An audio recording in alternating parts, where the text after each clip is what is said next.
A day after all exit polls, without exception, have showed the NDA coming back to power with a huge majority, opposition leaders have questioned the credibility of the polls. While some say these are propped up, others like Mamata Banerjee have called it gossip. The NDA, meanwhile, is holding its pre-result meet on Tuesday.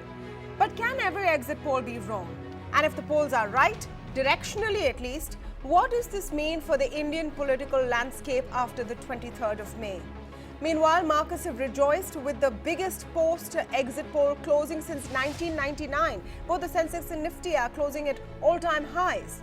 Could this euphoria be premature? To speak on this range of issues, I am joined today by an excellent panel of analysts representing different spheres. Ajay Bagga, market expert, is speaking to us today. Sriram, resident editor, Economic Times, joins the show. Welcome, Sriram. We're also speaking with Narendra Taneja from the BJP and Sanjay Jha of the Congress. In a bit from now, we'll speak with Yashwant Deshmukh of Sea Voter as well on the big question of the credibility of the polls. But welcome to all of you. Sanjay, today is the day I must start with you. Has there been some time for the Congress party to absorb what the exit polls are telling us? Are you still going to stick to the position that, these cannot be trusted? Because I'm not vouching for the credibility of exit polls, but can every poll be directionally wrong? Let me tell you, Tamanna, actually is extremely possible. We saw what happened in Australia recently, where in a very straightforward binary election between two parties, we saw what the result was. I want to make just one point. I mean, take an example of Uttar Pradesh. I've seen one poll where the BJP has been given apparently 68 seats. And I've seen another poll where the Gathbandhan has been given around 56 to 60 seats. Now, that means the pendulum is swinging at an arc of almost 120 seats. And some of them clearly look very far-fetched, I can tell you that. I mean, giving 25-0 in Rajasthan, 40-0 in Bihar. You know, some of the results look very, very queer. And in fact, I would say highly suspect. And I'm going to bring just one factor. After all, 23rd is just 3 days away. The one factor which is called as the Bradley effect, where the silent voter actually never tells you who he or she is voting for. And because we feel that there has been this whole environment of fear psychosis, there are even, people who are candidates who said, if you don't vote for me, don't expect any privileges and results. There are those who said, I will get people from the outside and threaten you if you don't vote for my party. So there has been a climate of, shall we call, apprehension. Yeah, no, Sanjay, I get some of those points, but the Australia example, and I've been hearing it since yesterday, the Australia example is slightly different because even in those many Australian polls, it was a closer race. And the science of exit polls in India has improved over time. Sample sizes have also improved over time. On the question of whether, voters would tell the truth in their exit polls, perhaps they wouldn't want to. But these are also secret, surveys.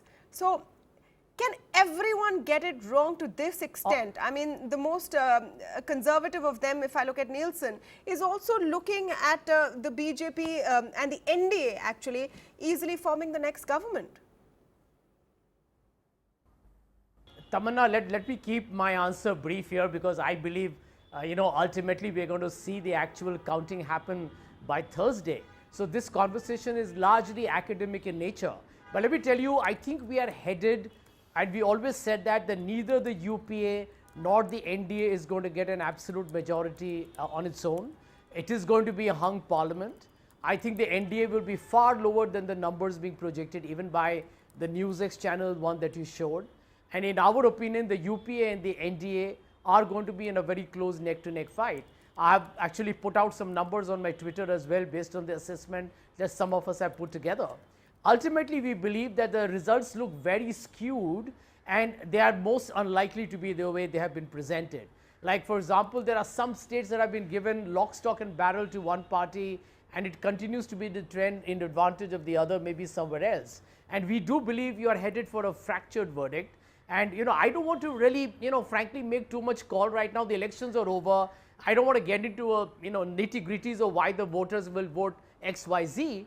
But let me just leave it here that we are going to see a different result, and I feel all the exit polls will probably be very skewed and, in my opinion, wrong. And in the past, it has happened as well. Tamanna, you know that. Roughly 80% of the exit polls have been wrong. Yeah. Even in Chhattisgarh, we were not expected to come back. Even in Madhya Pradesh, nobody expected us to really win. The same with Chhattisgarh Rajasthan. was a So, surprise. there is a lot Chhattisgarh to was be a talked surprise, about. admittedly. And I Madhya do Pradesh, believe the there numbers will play out were finally. some polls which talked about a fight in Madhya Pradesh, or a close fight in Madhya Pradesh, which is what the situation is. Narendra Taneja, your response first on the skepticism from the opposition parties on the exit polls, though it is natural for them to see so. And then what we have seen in the last 24 hours or 12 hours or so, really, since the polls have come out, you've had a BJP leader of opposition in Madhya Pradesh asking for a special session of the assembly. We've seen murmurs in Karnataka. Is the BJP gearing up to topple then the Congress governments in states buoyed by these exit numbers? Is that what we're saying? No, I thought we are discussing the exit polls, and I'd rather restrict myself to that. You see, of course, I've heard Sanjay Jha, the Congress spokesperson, very attentively. Yeah, sure, absolutely. You see, and I said I heard Sanjay Jha very attentively. I mean, he has his views, and I respect his views. I mean, these polls are not conducted by BJP. The polls have been conducted by various media organizations. And I personally, and we as a party, we believe in the freedom of media, freedom of press. They have conducted. We respect that. We may agree, we may disagree, but we respect.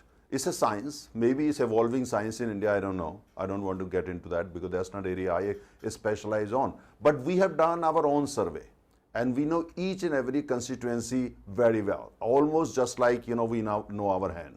So we know it, and therefore, based on our own survey, based on our own experience, based on our own interaction with the voters across the country, we are confident that we, as BJP alone, are getting 300 plus seats. And then together with NDA, we will touch 350.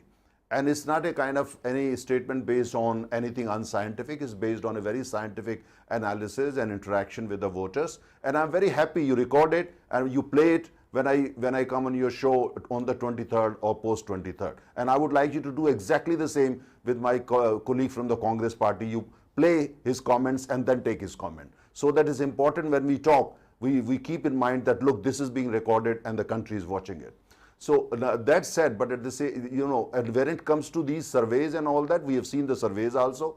And of course, the TV channels and the survey which are giving us even more than 300. Of course, we are very happy about it. But it's not that we are going to carried away by that. We know what we are doing, what we have done, what the voters think, what the people of India think. They are voting on our performance. And one thing is very clear: the message that we have captured is that never ever carry a negative campaign in India. People of India don't like negative campaigns, like Chaukidar Chor hai. These things don't work. Congress is an older party. We thought they have more experience, but it's clearly they don't have. Now, but that's again, for some other day. But as far as your comments you mentioned and all that, is democracy. We don't believe in all such things. There are elected governments in place. And when it comes to parliamentary democracy, sometimes the numbers, when they go up and they go down, there are parties, other parties, they are entitled to make their claim. Congress did that in Goa. Congress still does it in Goa.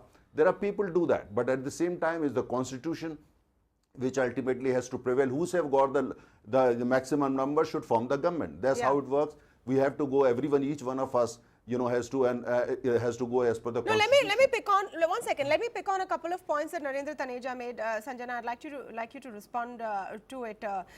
He says that a negative campaign by the BJP, by the Congress party may have been an issue, like the harping on the Chaukidar Chor hai.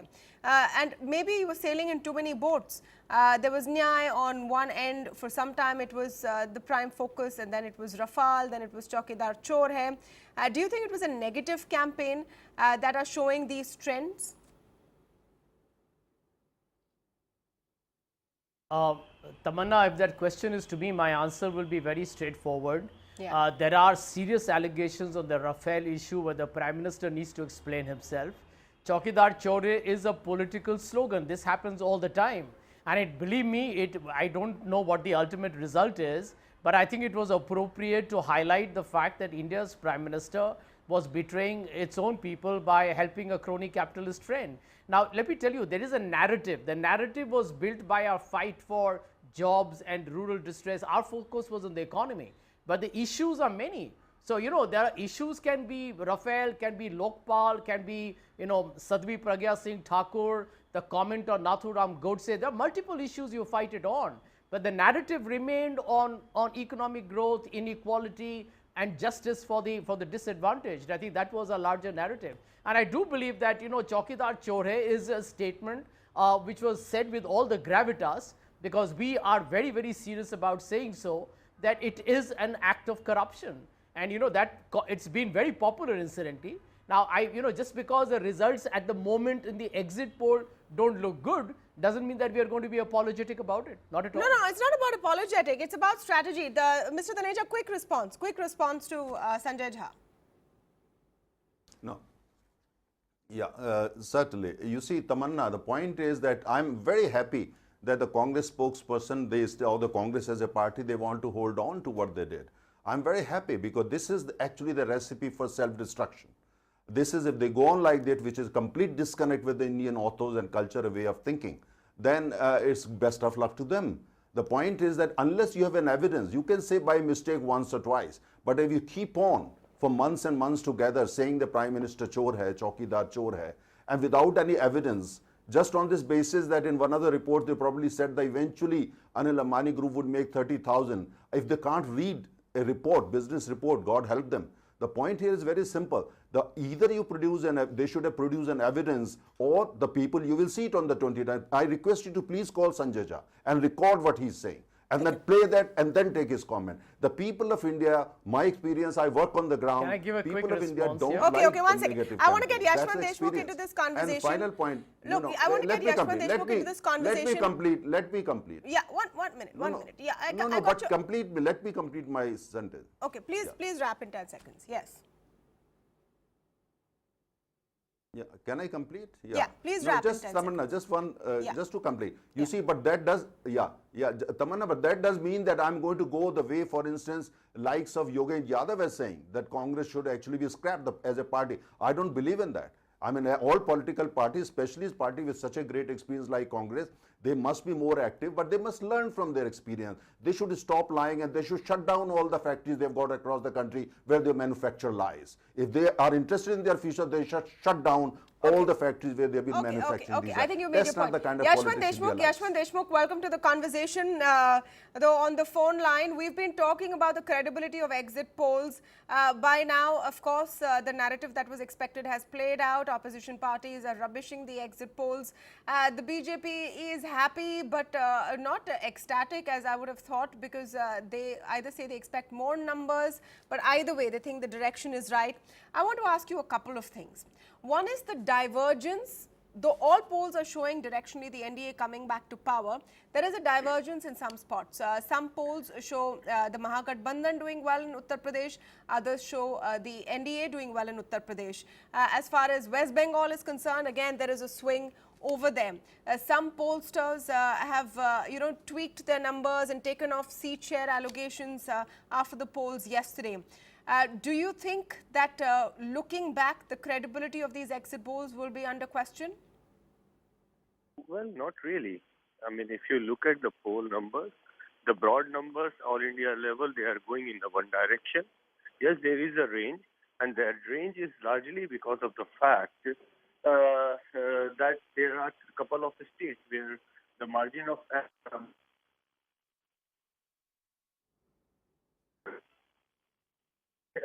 possibility of many people reading the data this way or that way, like in UP or in Andhra for that matter. In West Bengal also, the contest, when you are looking at a party which is coming from zero to something like big like this, then in that way, it is the ranges are likely to go up in that way. Okay. So I don't blame the pollsters. Basically, I mean, it becomes very easy if you look into the seat share. Instead of seat share, you focus on the vote share. Yeah. But every good poll, and when I say good poll, I mean only by those polls very clear. I'm going to try and connect you clearly- with a clearer line. I'm sorry, Yashwant, your line's not very clear. I'm going to try and reconnect you with a clearer line. I want to get Ashiram and Ajay Baga into this conversation. And this is an open conversation. If anyone has a point of view to make, please indicate and then you can come in. Ashiram, let's move on to the broader story. Directionally, can all exit polls be so off the mark? If that happens, that will be a whole nother story and open a whole other chapter of credibility of exit polls. But assuming that most polls are pointing in the right direction, and an opposition leader like Omar Abdullah also talked about how all polls could not be wrong, then what does that hold for Indian politics in the future? What does it tell you about the role of the opposition in the future and how the BJP is going to look after a second huge Lok Sabha victory in 2 consecutive elections? Well, it's very clear, Tamanna. If the opinion polls, if the exit polls and the opinion polls turn out to be correct, then it means that it reiterates the BJP's numero uno position in the Indian political system. They came to power in 2014 when nobody expected them to actually have a majority of their own, and then if they either come to power on their own, again retain power with a majority of their own, or come close to it, it means that they have put all the doubters out of business. They have managed to convince everybody that they have had a very good track record and they are the best people to steer the economy and steer the country going forward. As far as the opposition is concerned, I think there is a lot of lessons, and again I am stating this by making this caveat that if the exit poll that we saw yesterday turn out to be correct, the opposition has a huge task on its hand. It has a mountain to climb, it has a Himalayas to climb now, and I think the Congress party, the campaign that they ran, the issues that they raised, it clearly means that their issues were either not considered or rejected, or people just ignored it. The campaign was not very effective, the message was not very cohesive, organizationally it is weak, and 6 months after, or even 4 months after the fact that they did very well in the 3 states of Chhattisgarh, Madhya Pradesh and Rajasthan. One can understand Madhya Pradesh because the results were very close and BJP actually had a bit of a edge in the vote share there. But in Chhattisgarh, if after having a 10% gap between the BJP and the Congress in the assembly polls, and you're seeing this kind of a result where the BJP is coming back, and in Rajasthan again you're seeing a huge swing again back to the BJP, it means that there's something really wrong with the campaign that the Congress party ran. And I think what it also means, and there is another big lesson here, and this big lesson is for the regional parties. And you're seeing a lot of the regional parties, whether it is the BJD in Odisha, or the Trinamool Congress in West Bengal, or the SP-BSP in Uttar Pradesh, or the RJD in Bihar, all of them are coming a cropper. And that's not very good news for India's opposition. That's very bad news. It means that they have to do massive rethink, massive re-engineering, introspection, and find out where actually they went wrong, and what are the new ideas. You need new ideas, new leadership, new policies. A massive grassroots re-energization program probably needs to be launched by many of the opposition parties if they really have to stay relevant, and that for me is really the big picture coming out of the exit poll. All right, I'm going to take a comment from Ajay Baga as well, and then come back to Sanjay Jha to respond to it, because today I think he's a little lonely on this panel, as you will be, Sanjay Jha, for the next few months as opposition leaders try to figure out what's happening. Ajay, the prime message out of it, markets of course are ecstatic. Part one of my question is that is the euphoria going to last till the 23rd, and what happens after the 23rd? And also what it says really about Indian democracy and policy playing out in the role of opposition in this picture. Yeah, Tamanna, firstly on the markets, the numbers just came in, and FIIs who had pulled out 10,000 crores in May so far brought in 1,700 crores today. So it was a resounding, thumping applause from FIIs today to the exit polls, to Yashwant and his tribe of predictors. I think that's where people have really opened their checkbooks and invested today. So that's where the proof of the pudding is. Now, is this accurate or not? 2004 we saw the polls were totally off mark. The polls predicted Atalji coming back, and it was a reversal. 2009 and 14, they were directionally correct but very conservative, because as Yashwant will bear us out, they do tend to tone down the trends a bit. They are conservative in their final analysis. So I would go with that and say that the trend looks as if NDA is comfortably in a majority position. That's what we are functioning with. We'll know on 23rd. Second part, how much of this market euphoria will continue. I think we have a challenge on the economic side. I think both globally as well as in the domestic scenario, we have a lot of challenges. Part of it, I think RBI has started addressing, which is the monetary transmission and the liquidity. Today also we are in a deficit position as far as liquidity goes. That is very critical for RBI to address. So we are expecting a monetary stimulus to continue in the RBI policy, which gets announced on June 6th. Second is the fiscal policy. We need to reflate the economy. BJP has done a wonderful job in breaking the back of inflation, in correcting a lot of issues that had come in. But what is now needed is a pump priming of the economy so that we can really build on the good work done over the last 5 years. So that is what the market is factoring in, that structural reforms continue. The hard part of the work has been done, the heavy lifting is done. On this edifice, now a lot more good work can be done if we address these economic issues. Right now earnings have not really grown, Tamanna. Last quarter earnings have been disappointing. This quarter also we don't expect very great earnings growth, but for the whole year the street consensus is, as against 2% earnings growth for last year, we are expecting 15 to 20% growth for this year, largely on the back of a turnaround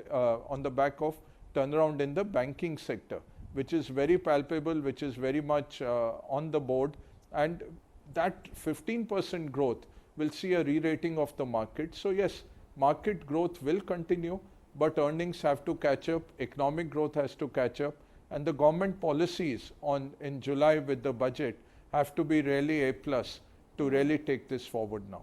Yeah, no, obviously right now I don't know if it's more of a sigh of relief, but Sanjay, I want you to respond to some of the comments which have come from Ajay Bagga and R. Sriram about what the opposition needs to do next. Ajay Bagga, of course, talking about how markets have responded, and is that also a telling sign? Why should markets have been so fearful of some kind of a hung parliament, which would have been the best case scenario for the Congress, as you talked about a little earlier?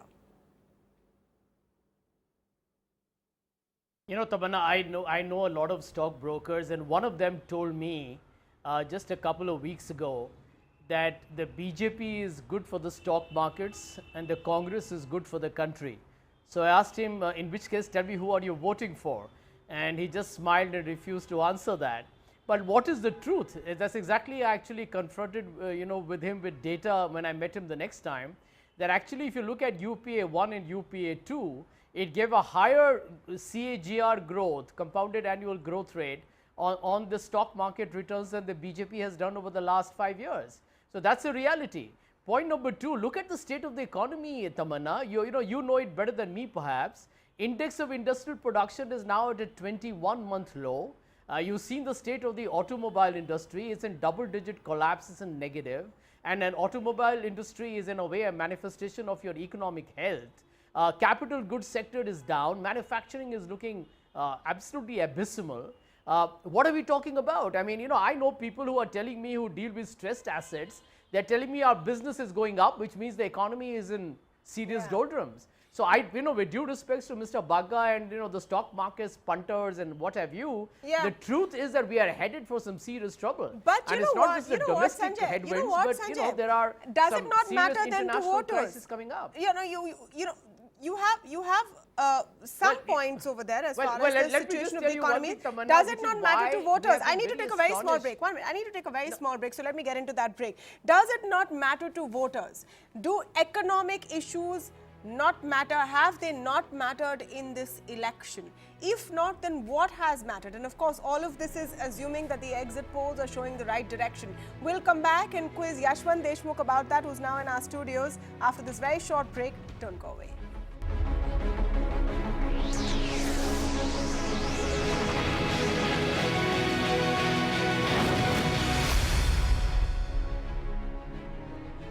after pretty much every exit poll showed the NDA returning and with very strong numbers. The opposition parties are in a huddle.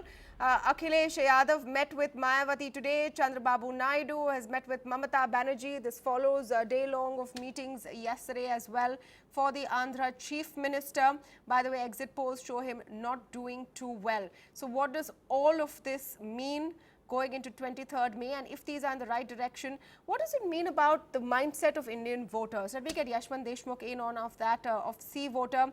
Yashwant, your poll is being seen as one of the most conservative ones, and that also is showing the NDA sailing through pretty comfortably. You were saying a little earlier that it's the vote shares that matter. What's the true picture when you look at vote shares? When you look at the vote share, Tamanna, it shows you a very clear picture, and I have with me the vote share of three major agencies. I have seen their work with me in the past, and the broad idea is that NDA is getting almost about 10 points more than the UPA. That's the first thing to start with. If you have any doubt that this could go the 2004 way, where, you know, the poll said something else and results came something different, I would doubt that to happen again at this point of time, simply because in 2004 the gap between the two parties was hardly about 1%. We reported that in the exit poll in 2004 as well, and it remained that way. And 2004 was one aberration where the party or the alliance getting more votes actually ended up with lesser number of seats. Right now, what we are looking at the numbers, it's almost about 10-point national level vote share gap, 40% and 30% ballpark, I'm telling you, in that way. The two states, or rather three states, I would say, which are in question, where the margins are really less, are Uttar Pradesh. Arguably, this is the most fiercely contested state right now.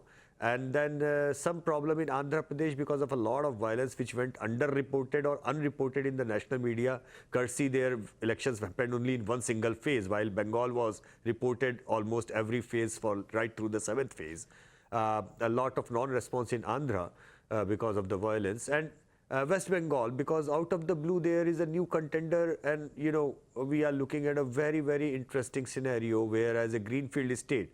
But it doesn't come as a surprise, because we have been reporting for the last 2 years that West Bengal is something which is what to watch out for.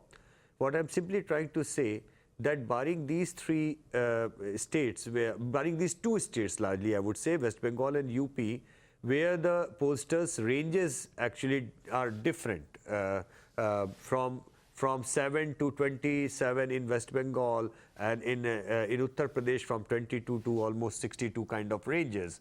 I don't blame the pollsters, because as Sanjay and everybody on the panel would understand, when your vote share margin, the gap is 1% or 2%, and which comes within the margin of error of 3% or 5% as the polling agency might have done, it becomes difficult. But more or less speaking, Tamanna, there should be no confusion whatsoever. This is not 2004.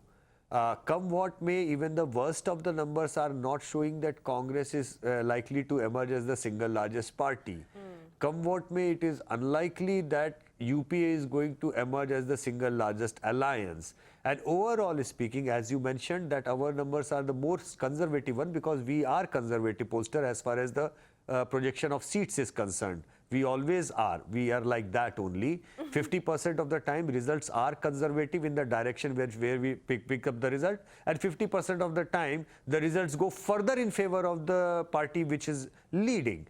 So we'll need to see in 2 days' time. All I can say is that the polls are in one direction. They are picking up the winner very strongly. Yeah. It's a very strong headwind. The vote share gap between UPA and NDA is almost 10-point plus. No, but Yashwant, I want to come to you on a broader question, because I know you've been doing a weekly tracker for ages now. And we have spoken in the past as well about what signs are picking up. What do you think has not worked for the Congress? Because the narrative was, and truly the Congress seemed to have gained some spunk over the last few months or so. Rahul Gandhi was speaking more, there were sharper attacks. What has not, Nyaya was supposed to be a game changer, what has not translated on ground? Well, what I believe as a political scientist or as the number cruncher, what I see, we do a daily tracker, Tamanna, you from the 1st of Jan onwards, you were witnessing that. When when we reported way back in January 2015 that unemployment has become the top of the mind recall issue. It got reported, it got too much into noise in the recent months when it became really big issue. What happened was that, only one part of that tracker was being reported. That is one part which is the top of the mind problem for you at this point of time. Unemployment, economic problem. Yes, that is true. That was there. What did not get reported by the media was the very next question that we asked with this question. Which party or alliance do you believe can give a solution to this problem when in government? And this is where the bigger problem is for the Congress. On the issue, those people who reported unemployment as their biggest issue, almost 60 to 20 kind of gap was there in terms of their preference to the party as a BJP versus Congress or Mr. Modi versus Mr. Gandhi. That is the big thing. That is the full picture. So what we are looking at the data right now is not that unemployment or economic issues are not important. They are the biggest issues. Even at this, we are saying in our exit poll, they have become as the biggest issue. The only issue is that, only problem is that the solution of those economic problems, people are finding the brand of Mr. Modi as more trustworthy or more dependable than the brand of Congress or Mr. Gandhi. That's a bitter truth. I mean, that's what is we have been reporting, but it didn't get that kind of coverage in media. Media only picked up one big thing from our tracker, that Sanjay, unemployment that's an is the point. biggest issue. Sanjay, as if all the people who are saying that are going to vote against the Modi. Yeah. Sanjay, that's an interesting point, that even if there was a problem with unemployment, who will provide the solution? And there the Congress seemed to fall short. Do you think it's a leadership issue, it's a personality issue within the Congress party and in opposition parties? Tamanna, I think frankly, with due respects to Mr. Deshmukh, it is an irrational argument on the ground level. The government at the center belongs to Narendra Modi and the BJP. The promise of 2 crore jobs were made by Narendra Modi himself and in their manifesto. They have failed to deliver on it. So it's a clear betrayal or a non-performance. Now, how can you blame the Congress for that? So I really don't know how the question was asked. But don't forget, I mean, end of day, we won Madhya Pradesh, Chhattisgarh and Rajasthan on the issue of joblessness of the youth and farmer distress. I'm not blaming you. So, very often the interviewers, the way you pose the question, at what sequence do you ask for it? Is it very open-ended or closed-ended? These things can influence a decision. Because I find it absolutely weird that the government of the day has failed in creating jobs, but when people are told who's going to provide the solution, you say the government. Okay, one minute. Let Yashwant respond to that. Let Yashwant respond to that. 1 minute. Yeah. I mean, first of all, Sanjay, I am not blaming you or Congress. I am just reporting. I should shoot the messenger. I am just reporting the data guy who is conducting a lot many interviews in the same impartial, worded, professionally worded, the world over the questions are asked in a super verbatim way, which is the top of the mind problem. I mean, right now, the problem that you are facing. And whom do you trust more to give the solution for it? You see, what is happening, Sanjay, is that I can totally relate to your frustration in that way, that you feel there is a problem and somehow why are people not blaming the government that is in the power right now? I will give you a very short answer, as if consider if you are suffering from multiple ailment, you have got headache, you have got spondylitis, you have knee, you have stomach ache, many things. You go to a doctor. You tell doctor, looks at you a big thing all thoroughly, but you actually tend to tell the doctor, doctor साहब मेरा sir फट रहा है, पहले मेरा सिर दर्द के लिए आप ठीक करो. Next, doctor probably gives you a multiple medication or doesn't give you, but at least he gives you some medication for your headache. Next time you go, you don't say that मेरा सिर दर्द ठीक हो गया, but if you're at that point of knee is hurting, you will say मेरा knee बहुत hurt कर रहा है. So in 2013, when we were doing the tracker, the top of the mind recall issues were corruption and inflation. So when after couple of months that this government sworn in, these two issues just nosedive big time. First of all, corruption nosedived, and over a period of time, issue of inflation nosedived. So automatically, third time when the patient goes, he doesn't say कि मेरा सिर दर्द हो रहा है या मेरा नी दर्द हो रहा है, वो जाके कहता है मुझे spondylitis का problem है. Your analogy is a the top of the mind recall issue. The question but the is thing कि is, doctor the thing is that one line, Tamanna. I'm just saying your analogy is off. The question is doctor बदलना है कि नहीं? The person is going back to the same doctor. Exactly, person is going back to the same doctor. That's the issue. That's the problem. Precisely the point which I want to make. The person is going back to the same doctor. While you may argue why this doctor is not good for your spondylitis, but the person is saying he treated my headache, he treated my knee pain, so I better go back to the same doctor for my spondylitis. I want to get Mr. Taneja in. No, Sanjay, you can answer that, but I want to broad base this conversation. So yeah, Sriram and Ajay also please come in on the conversation. But I want to get Mr. Taneja in, and I know you want to respond to this, but I cannot but resist taking this doctor analogy forward. If the same doctor comes back, what is the prescription? Is it going to be the polarizing majoritarianism kind of campaign that we have seen? Will we go back to bread, butter issues? Will we go back to issues of joblessness, increasing private consumption, kickstarting the economy, look into how demonetization has impacted the economy and fix those things? What will the prescription be, Mr. Taneja?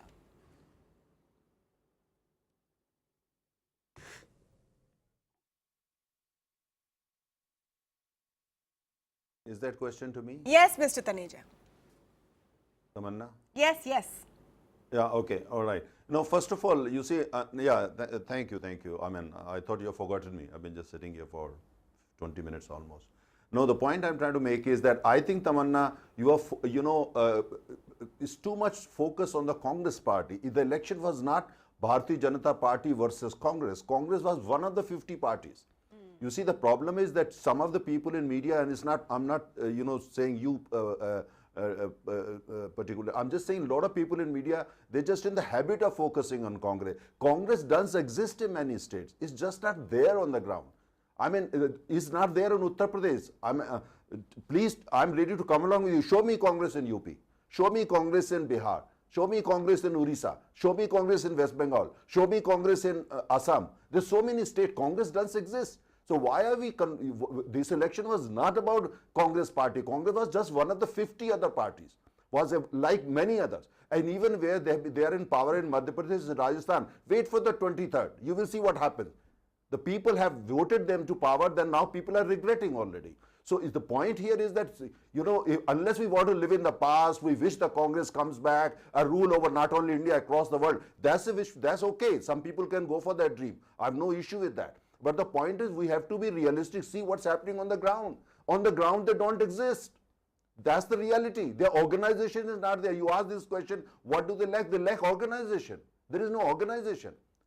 That's the problem. And it takes years to build organization. In UP alone will take them minimum 10 years. That's my home state. That's why I'm talking about Uttar Pradesh. To come into your point of a majoritarianism, what exactly it means, I don't know. Are you referring to the article in the Time magazine? Written by a half Pakistani journalist. I'm referring to Sadhvi Pragya as, I'll tell you what I'm referring to, Mr. Taneja. Since you've asked me, I'll tell you what I'm referring to. I'm referring to Sadhvi Pragya as a candidate. I'm referring to the Prime Minister saying he will never forgive her and then yet not withdrawing that candidature or doing anything about it. I'm referring to the, numerous statements made, for example, by the Uttar Pradesh Chief Minister on the campaign trail. He was censured for some of them by the Election Commission and he was stopped from campaigning for some time. From leaders like Maneka Gandhi. This has been a divisive campaign. We can't pretend that didn't happen no matter what the results are. Look. I mean, if you are calling those comments divisive, I'm not defending anyone, first of all. Yeah. Mahatma Gandhi is Mahatma Gandhi, father of the nation.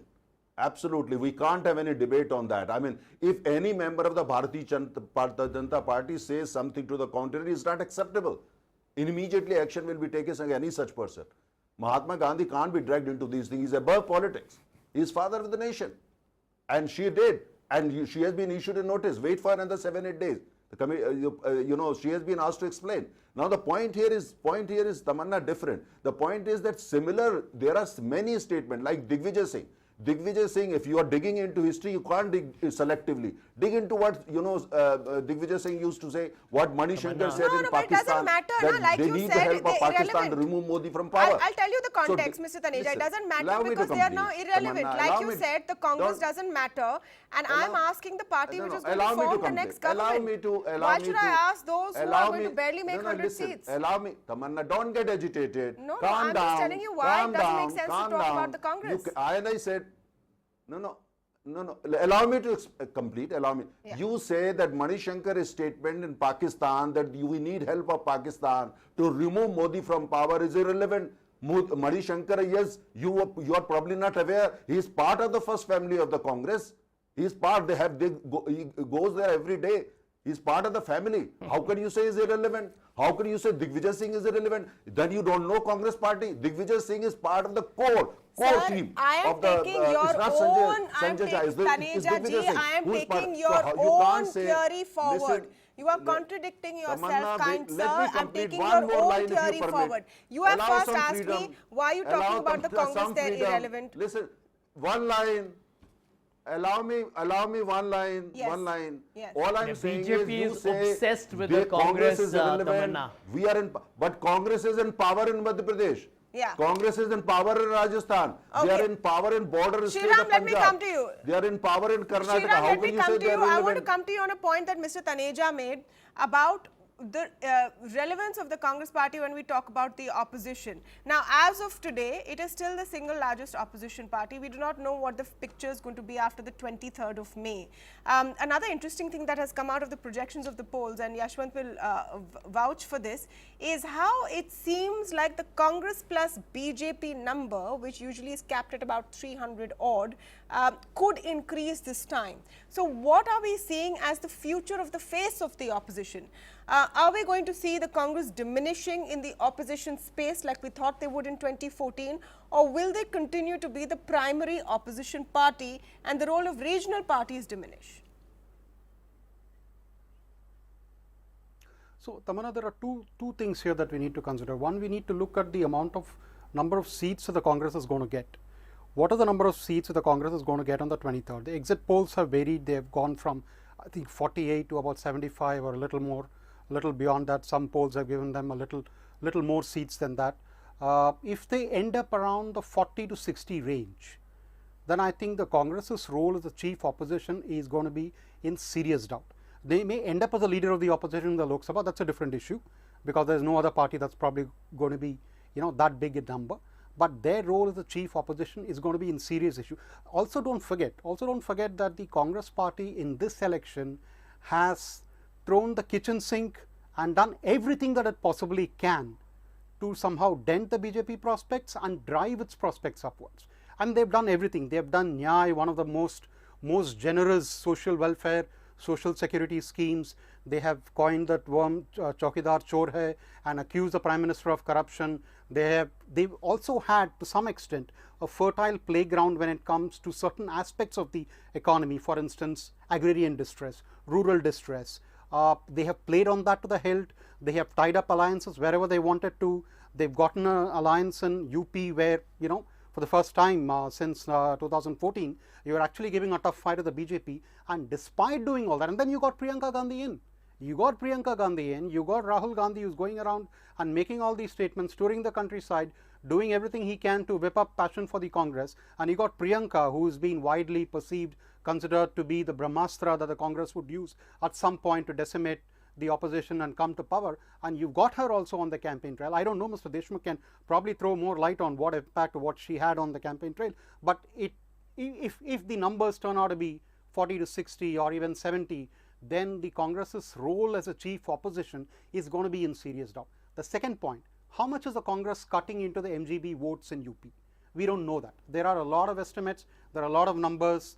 People who have travelled in UP have said that there is some impact of the Congress. Priyanka seems to have revived the party somewhat in the Congress, in eastern UP especially, and some of the Muslim vote is probably, instead of going to the MGB, it's coming to the Congress. Now, if that is indeed the case, and the Congress still doesn't actually do well, and the opposition still doesn't do well and the BJP does very well, then you're going to have a lot of accusing fingers being pointed at the Congress party that you actually were. I mean, Priyanka actually said that in the campaign, right? She said we are a vote cutout. Yeah. You know, so you know, you are actually ended up playing the role of the spoiler. So everything depends on the final Congress number. And everything depends on what really the final BJP number point, absolutely, and how much Shriram, of the a starting point spoiler of role this the Congress has conversation. played. Yes, the starting point of this conversation is that everything depends on the final numbers. And till we have those final numbers, all we have to go by is the exit polls. But are all exit polls likely to be wrong? Yashwant Deshmukh is sticking his neck out and saying no, though it's very difficult to justify why they would all be wrong. We'll have to wait and see. Ajay Bagga, I want to give you, you know, the final word on this conversation, on what you expect from the next government. You've talked about how corporate results have not been the most exciting, how global factors will start to weigh in, but basic issues that you know, India is facing at this point, slowdown in consumption, you know, issues of private investments. Do you think that the Modi government needs to seriously relook at some of its policy decisions in the last 5 years, and what would you hope for them to focus on in the next 5, if they come back to power? Absolutely, Tamanna. I think the road is clear. A lot of, as I mentioned, a lot of the structural reforms have been done. Crying need today, what I would do if I was the finance minister, on day one, cut down the GST on auto. What Pranab Mukherjee did in 2008 at the height of the global financial crisis, you have to cut, that time he cut down excise. We have to cut the GST on auto, two-wheelers, kickstart the economy, kickstart the growth. I think that is very critical. Second is the farmer issue, whatever format you bring in relief, but that is a very critical issue. Manufacturing will take time. Job creation is not happening globally. It's not very easy to burden this government with that task, but you will have to look at making the environment so that the small businesses can flourish, and you know, remove the angel taxes, all those, the tax pressure that's coming on the economy.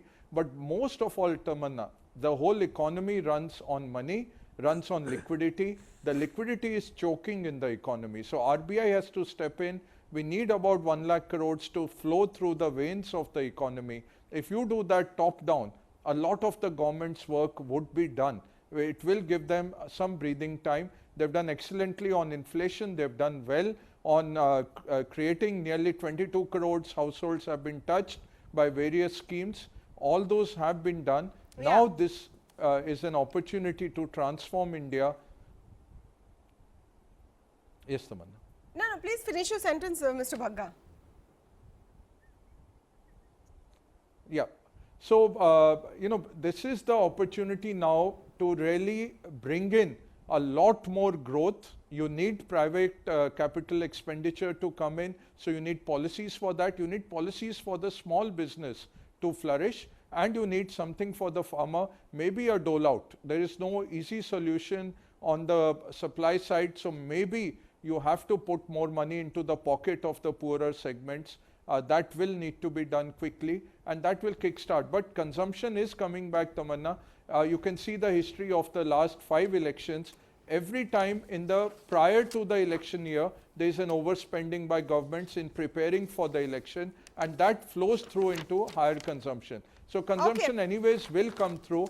I think it'll be good if the government steps to the plate. Okay, I said that was the last word, but Yashwant, I just have one last small question to ask you. When we're talking about how the future of Indian politics is going to look, if the exit polls are in the right direction and some of them are conservative, as you say your own is, are we going to move closer to a two-party system?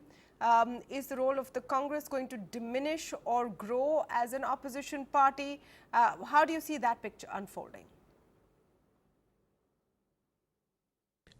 I genuinely believe, Tamanna, that the role of the Congress will remain important. It will remain the principal opposition party. Not only their votes and seats have gone up in this election, and also not to forget the fact, people voted for Prime Minister Modi as Prime Minister, that's fine.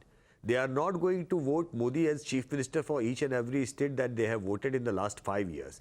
There would be a routine cycle of anti-incumbency which will set in. and Congress in majority of those states is the principal opposition party. We have seen they have got very strong and important regional leaders. We have seen that in action in December in assembly elections, Rajasthan, Madhya Pradesh and Chhattisgarh. And I genuinely believe when the triple incumbencies of the state, the center, state and the local will start building up in the assembly elections coming in the next 5 years, Congress will genuinely have a very good chance in making a comeback in many of the states at the state level.